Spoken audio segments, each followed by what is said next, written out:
Fala pessoal, bom dia, Josué capítulo 3, hoje chegamos na passagem do Rio Jordão. Depois de 40 anos de deserto, tanta coisa aconteceu, finalmente eles vão atravessar o Rio Jordão e pisar na Terra Prometida. E agora esse capítulo aqui, ele tem uma ligação espiritual tão forte com você e comigo, que você vai se localizar diante da sua rotina de vida. Se prepara, pega a sua caneta, porque agora é o seguinte, nós vamos trabalhar 3 pontos aqui.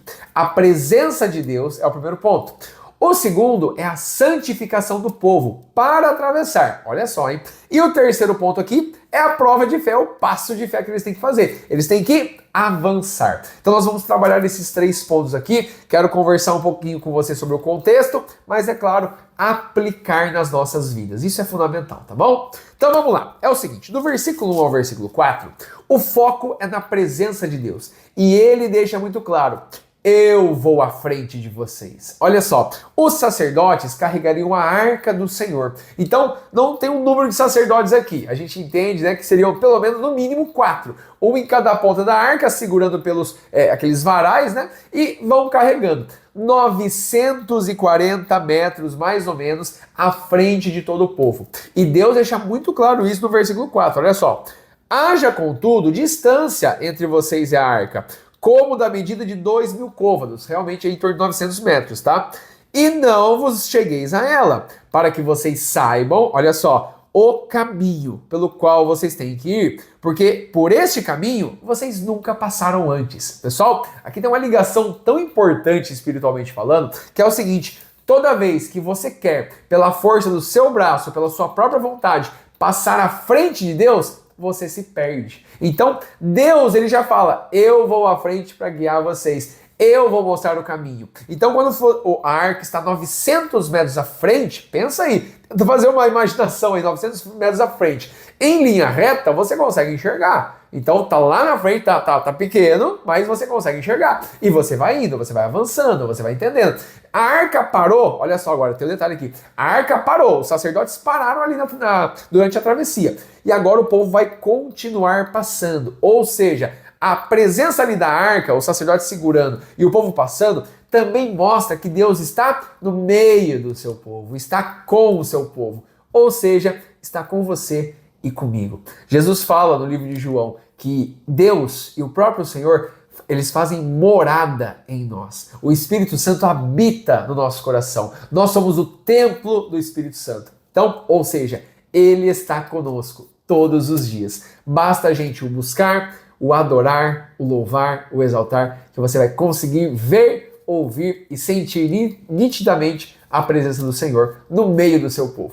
E aí, depois que todo o povo passa, a arca fica para trás com os sacerdotes, e aí sim eles avançam. Mas você fala assim: mas por que ficou para trás? Qual que é o sentido? Porque se a arca tivesse passado com os sacerdotes, e a partir do momento que eles saíssem da água, toda aquela água ia voltar ao normal. Então, ou seja, Deus esperou até o último momento, a última pessoa atravessar ali, para realmente eles saírem e as águas voltarem. Ou seja, é a proteção do Senhor. Deus vai à frente para nos guiar. Deus está no meio para nos consolar e nos fortalecer. Deus está atrás para nos proteger. Pessoal, é tanta coisa, é tanta coisa maravilhosa que você consegue visualizar o Senhor agindo na sua vida. Você já consegue ver aí quantas vezes Deus te mostrou o caminho, você seguiu por ele e deu certo. Quantas vezes você sentiu a presença de Deus em você naquele momento, naquele exato momento que você estava precisando e ele agiu. E quantas vezes você está vivendo aí a sua rotina de vida e você teve um livramento, você teve algo que realmente você falou: meu Deus, olha, se tivesse acontecido isso, Deus já estava ali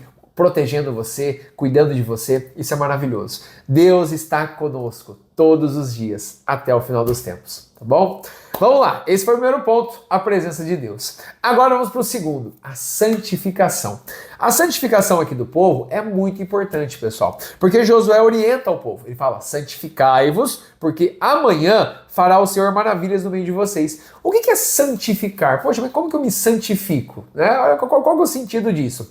A santificação aqui é você entender o propósito que para onde você está indo, o que você está cumprindo e para onde você está avançando. E a santificação, ela é o quê? Nada mais tirar tudo aquilo que não presta, que não serve, que não faz mais sentido, que é um peso para você, que está te atrapalhando. E pessoal, é uma gama de situações, uma gama de coisas que você aí na sua realidade precisa pensar. O que está me segurando? O que está me atrapalhando? O que me separa do meu Deus? O que eu tenho feito? O que eu tenho falado? O que eu possuo que tem realmente me atrapalhado na minha caminhada com o Senhor? Eu já digo para você, Deus está cutucando no seu coração e na sua mente várias e várias vezes para você se santificar. E aqui tem uma ligação também com Hebreus 12:14. Busquem a paz com todos e a santificação, sem a qual ninguém verá Deus. Então olha que importante. Aqui na terra, para nós visualizarmos o Senhor, e não é visão física não, tá? É simplesmente a visão espiritual, de saber que Deus está te guiando,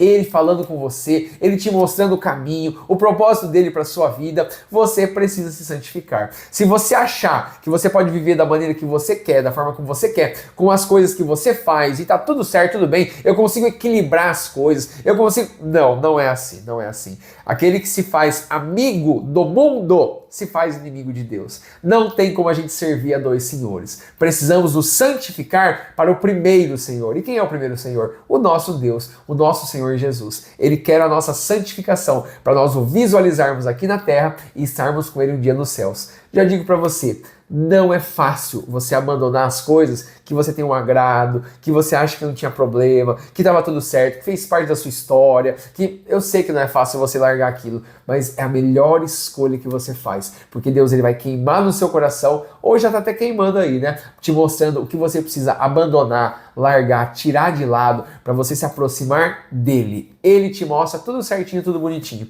Então, a minha dica para você é essa. Vai lá no seu quarto, fecha a sua porta, dobra os joelhos e fala assim, Senhor, me guie para eu tirar fora da minha vida tudo aquilo que me atrapalha de me relacionar com o Senhor. Faz isso e Ele vai falar no seu coração, tá bom?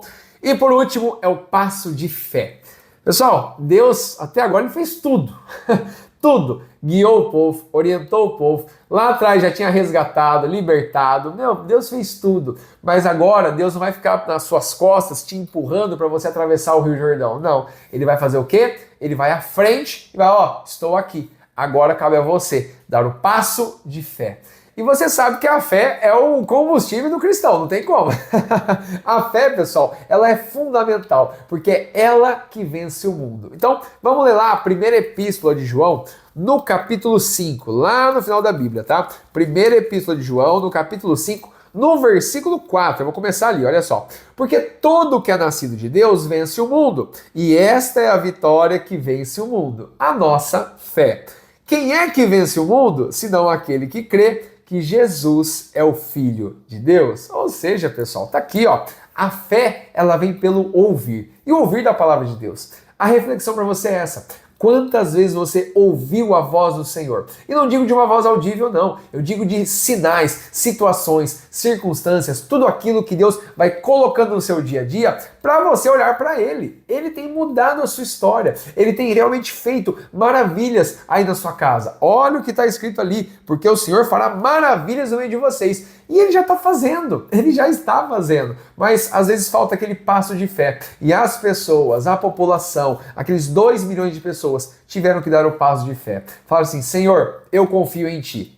E o passo foi dado e eles foram, atravessaram e entraram na Terra Prometida. E agora começa toda uma nova história, realmente com novos desafios, que a gente não sabe o dia de amanhã. O Senhor sabe, mas Ele está conosco todos os dias. E para finalizar, eu quero ler com você Hebreus capítulo 10, verso 35 em diante. Receba essa palavra. Não rejeitem, pois, a vossa confiança, que tem grande e maravilhoso galardão. Porque vocês necessitam de paciência, para que depois de haverem feito a vontade de Deus, possam alcançar a promessa. Porque ainda um pouquinho de tempo, e o que há de vir, virá, e não tardará. Mas o justo viverá da fé. Se ele recuar, a minha alma não tem prazer nele. Nós, porém, não somos daqueles que retrocedem para a perdição, mas daqueles que creem e avançam para a conservação da alma. Receba essa palavra, receba a promessa que Deus tem para você e viva para Ele e por Ele, de todo o seu coração. Nos vemos no capítulo 4. Um grande abraço, Deus abençoe.